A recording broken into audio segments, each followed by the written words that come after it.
Dopo 1000 emergenze il ruolo del sindaco è cambiato. La politica dialettica ha sceriffati il posto, la sa. Sono sindaco da poco ho vinto le elezioni, ma da subito ho portato tante grandi innovazioni. Ho fatto mettere dei megafoni dove forte si garò a chi le leggi non rispetta, non si può!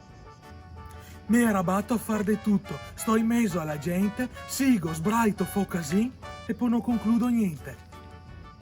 È cambiata per tanti sindaci fin la scala dei valori, catando ai problemi soluzioni da parlori. Molto attento al decoro, se uno lo invia a negar, con la barca lo tiro al largo perché l'è brutto da guardar. Se casca una paia, tacca proprio lì al confin, in silenzio sottovoce gliela butto l'alvi sì. Geci invece se slarga, lasciando il posto a nostalgia dei momenti passati o in guerra o in allegria. Sono un sindaco nostalgico e la giunta ha obbligato alla divisa e al saluto, come in passato. Chi le leggi non rispetta, manda i vigili sul posto, manganelli e manette. Sì, lo so, sono un tipo tosto. Anche a me sono nostalgico. Vivo con nostalgia il mio ultimo mandato.